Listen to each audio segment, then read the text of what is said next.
I was praying in my room and just asking the Lord, God, we really as a church want to make you famous, and we want to reach as many people as we can for your kingdom. While I was in my room, I felt the Lord just speak to me. What if it's not just people in Tulsa, but what if it's all of my children around the world?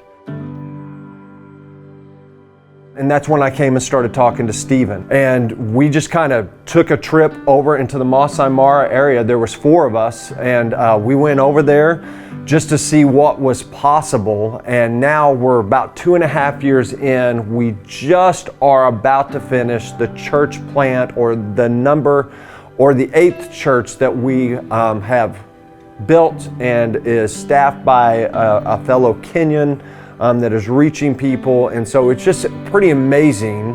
But really we want to explain to you kind of how it all began. Yeah, so we took this first trip 2.5 years ago, like you said, and we just basically walked around, took in different sites, praying, asking the Lord, talking to local contacts on the ground, what would be strategic, advantageous. And what came of that was this desire to plant church number 1 in a place called Sekanani, Kenya. And so we put a church in there, bought the land, erected the building, and one of our primary contacts on the ground, Pastor William, had several young men in his church who he was ready to release into full-time ministry. So from there, they started saying, what about the other side of the Mara? Because there's also a gate over there. Wherever there's a gate, these communities are forming, and there's the opportunity to come in with the message of Jesus and to make him famous, right? Yeah. So slowly but surely, we started making inroads into these various communities, and now we're at church number 8. So at this point, I mentioned Sekanani earlier. That would be where campus number 1 went in. And then on the other side of the Mara, there's another area called Mara Rianda. That's where we put in church number 2. From there, we went to an area called Lemek and put in church number 3. And then we went up the road a little bit towards the main provincial capital, an area called Narok, and we put in a campus there. Actually, that one's still in process, but it's coming.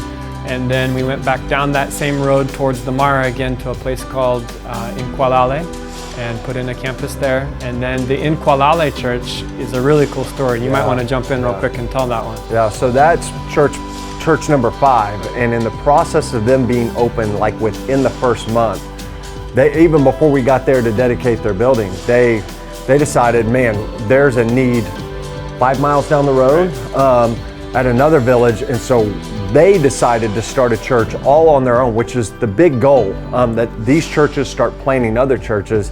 And within the first week, they had 120 people coming in just 1 week.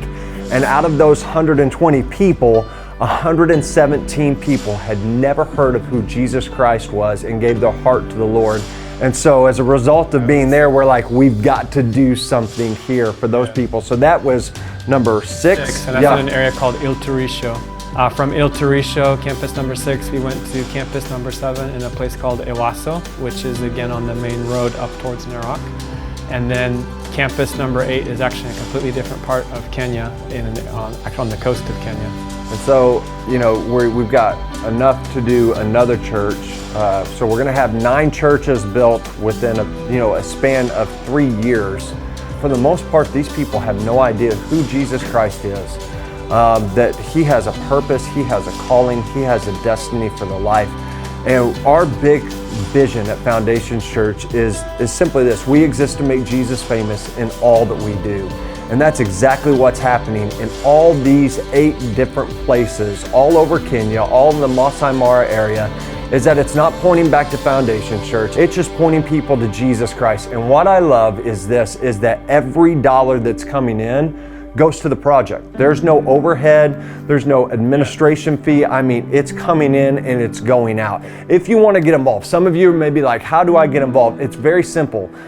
You can get on foundationschurch.tv. You can get on Justin J. Graves Ministries. There's so many different ways for you to get involved and to be a part of what God is doing and changing people's lives. And I love that we're just getting started.